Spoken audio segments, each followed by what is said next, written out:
नमस्ते साथीहरु, स्वागत छ तपाईहरुलाई शोभायात्रा दुबई युट्युब च्यानलमा।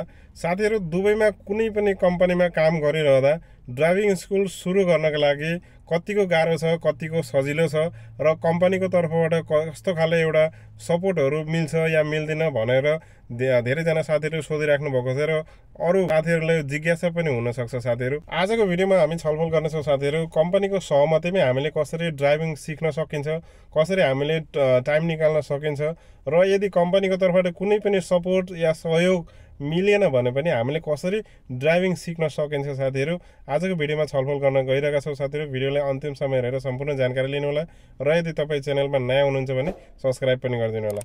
साथीहरु, सबभन्दा पहिला म आफ्नै कुरा गर्छु, किनकि मैले 2013 मा ड्राइभिङ लाइसेन्स निकालेको र अहिले कमसेकम कति वर्ष भयो, धेरै वर्ष भयो मैले दुबईमा गाडी चलाइरहेको। मैले पनि कम्पनीमा काम गरिरहेको थिएँ र कम्पनीमा काम गरिरहँदा मलाई मेरो कम्पनीले धेरै सपोर्ट गरेको थियो। त्यसको बदलामा मैले के गरेको थिएँ त, किनभने मेरो कम्पनीका स्टाफहरु मसँग धेरै खुसी थिए। त्यतिकै खुसी हुने कुरा त भएन साथीहरु, मैले हार्डवर्क धेरै गरेको थिएँ, रिलेसनशिप बनाएर राखेको थिएँ। मैले उनीहरूले भनेको कामहरु चाहिँ मैले एकदमै पर्फेक्टली गरेको हुन्थे र अन टाइममै गरेको हुन्थे। साथीहरु, मेरो काम र मेरो हार्डवर्क देखेर मेरा सुपरभाइजरहरु, इन्जिनियरहरुले चाहिँ मलाई साह्रै नै माया गर्ने, धेरै नै सपोर्ट गर्ने, इभन मलाई स्यालेरी पनि बढाइदिने ती मेरा सिनियरहरुले चाहिँ त्यसरी सपोर्ट गरेका थिए। साथीहरु, र ड्राइभिङ स्कुल सुरु गर्ने बेलामा मलाई फाइनान्शियल हेल्प पनि गरेका थिए ती सुपरभाइजरहरुले। अन्य अरु कुनै देशका थिए साथीहरु, हैन, अहिले पनि सम्पर्क छ।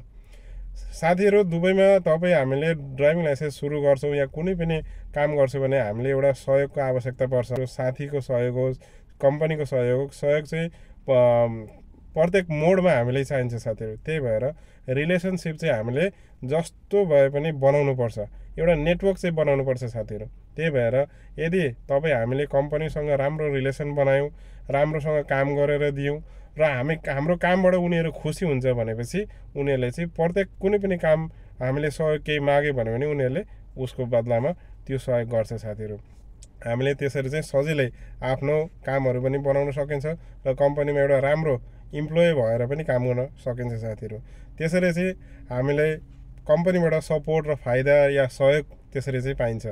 बाइचान्स मानौ कि साथीहरु हामीसँग कुनै पनि कम्पनीले सहयोग गर्दैन, हैन, हामी त्यहाँनिर कम्पनीसँग जति काम गर्दा नि देख्दैन, हैन, उनीहरुले चाहिँ सपोर्ट गर्दैन भनेपछि हामी कसरी ड्राइभिङ स्कुल सुरु गर्न सकिन्छ भनेपछि हाम्रो एउटा ब्रेक टाइम हुन्छ। त्यहाँ ब्रेक टाइममा साथीहरु हामीले क्लास लिन सकिन्छ र हाम्रो ड्युटी सकिए पछाडी पनि राति नाइटको जो शिफ्टमा पनि हामीले ड्राइभिङ सिक्न सकिन्छ। साथीहरु, तर टेस्टको दिन चाहिँ दिनमै जानुपर्छ। टेस्टको एउटा जुन दिन फिक्स हुन्छ त्यो दिन चाहिँ छुट्टी गरेर पनि हामी टेस्ट दिन सकिन्छ। साथीहरु, सो त्यसरी पनि हामीले ड्राइभिङ सिक्न सकिन्छ। साथीहरु, अब तपाईहरुले भन्नु होला कि यो ब्रेक टाइममा पनि हामी ड्राइभिङ कसरी सिक्ने, दिनभरि काम गरेर हार्डवर्क गरेर हामी चाहिँ आएका हुन्छौँ, थकै लागेको हुन्छ। साथीहरु, तपाई हामी भनेको यहाँ मेहनत गर्न आएको, एउटा न एउटा केही गर्छु भनेर अगाडि बढिसकेको मान्छे हो भनेपछि तपाईले यिनी भोक, निद्रा, थकाइलाई चाहिँ परै राख्दिनुस्, हैन। जति टाइम मिल्छ आफूलाई आफैमा काम गर्नुहोस्। यो थकाइ, यो जति पनि तपाईले बलिदान गर्दै हुनुहुन्छ नि, जति सक्रिफाइस तपाईले गर्दै हुनुहुन्छ नि, त्यसको प्रतिफल तपाईले भोलि पाउनुहुनेछ।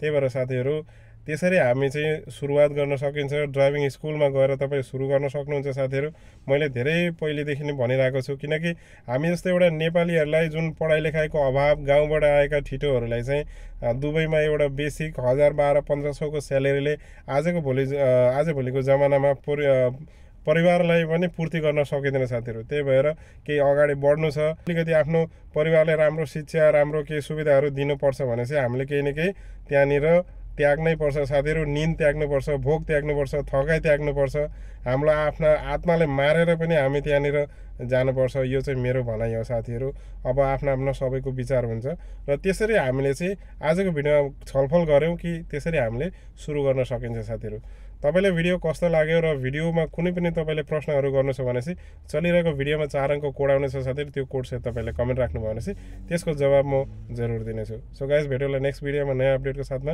जब तकको लागि मलाई बिदा दिनुहोस्। नमस्ते।